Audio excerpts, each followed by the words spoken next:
5, 6, 7, 8. Hello there and welcome back to my channel. So this brings me to the next section of this video where I talk about what I carry with me in my flight bag for a cross-country flight or flights that are longer than training flights or flights that will take me away from my home airport for any extended period of time. So once I'm flying away from my home airport, I ensure to have some money.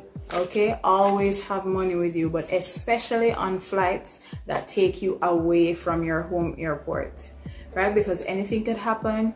If you didn't bring enough food or water, you're going to need money to be able to go somewhere and purchase food, or sometimes you have to purchase fuel. Or what if you have to stay overnight? You need money to be able to tide you over until you're able to get back to your home airport. And I mentioned previously that I like to take snacks with me. So yes, I will take snacks. So I'll take a little more than what I usually pack for my training flight. Something like crackers, snackables, granola bar, maybe a bowl of cereal, some fruit. Just some things you like to eat and that are convenient to eat while you're flying, because you don't want to be trying to eat anything that's too cumbersome while you're flying, because that could make you distracted and lose situational awareness, which is very important when flying. When I'm going on cross-country flights, especially if I'm solo, then I'll take extra water. So more than one bottle of water or a larger bottle of water is important for your cross-country flights, because you don't want to get dehydrated while flying. And a trick my instructor told me so that you don't want to pee while you're flying is to drink all your water while you're flying, so that when you land, that's when you use the bathroom, as opposed to drinking all your water before you fly and then wanting to pee while you're in the air. So that's a little tip there if you guys are worried about drinking too much water and needing to pee while flying. So the next thing I put in my flight bag for everyday use, as well as if I'm traveling away from my home airport, is a cosmetic bag. And this one is actually from Victoria's Secret, and it was a gift from my sister. And what I will have in this bag is little toiletries that can help me to refresh myself before, during, or after a flight. And this bag is really nice because when you open it up, it has a hook so that you can hang it up in the bathroom while you refresh yourself, so you're not trying to find somewhere to rest it down. Or even if you have to do that, I suggest cleaning the counter off and then spreading some paper towels and then resting your bag on it. You don't want to rest your bag on a dirty bathroom countertop. So inside here, I like to carry a travel-sized deodorant because it's important to freshen up after a flight, especially on days when you get really sweaty. And this is one of my favorite deodorants to use. It's by Degree. The next thing you want to have is some sunscreen.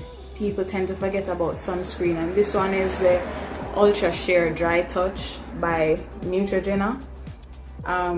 And it's important to have sunscreen because we're training in the sun. We're in small airplanes that are not usually tinted, and you're operating closer to the sun, so it's important to protect your skin with sunscreen.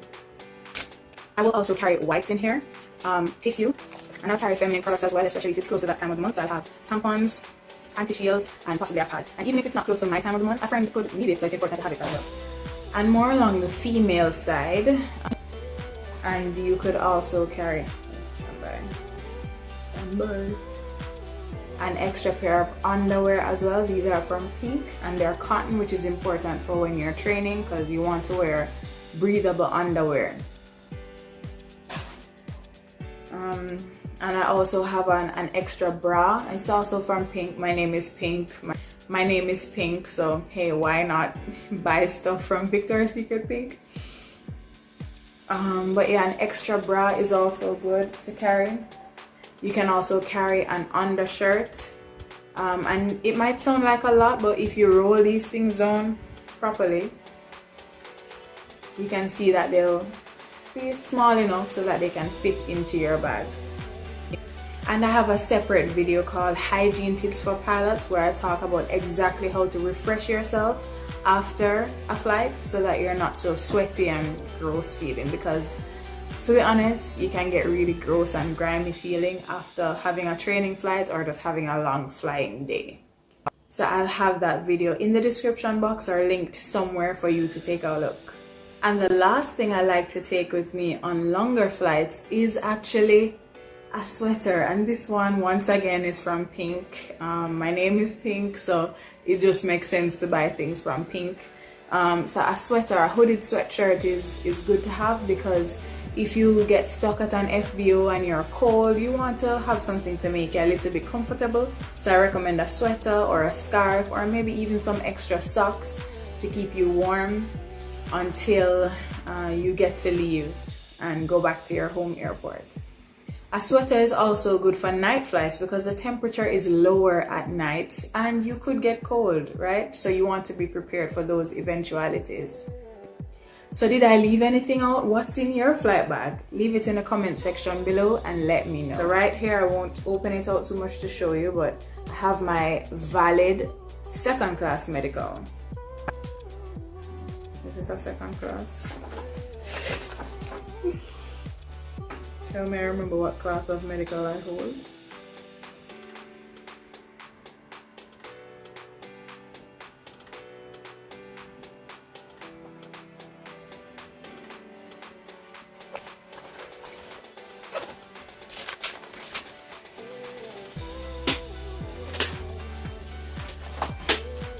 And here's the kneeboard. It's just flight pan. So if you're So this brings me to my next. My sister bought me stuff from Pink, so I'll have that link somewhere here. And this bag is really nice because when you open it up, you can actually hang it on somewhere in the bathroom.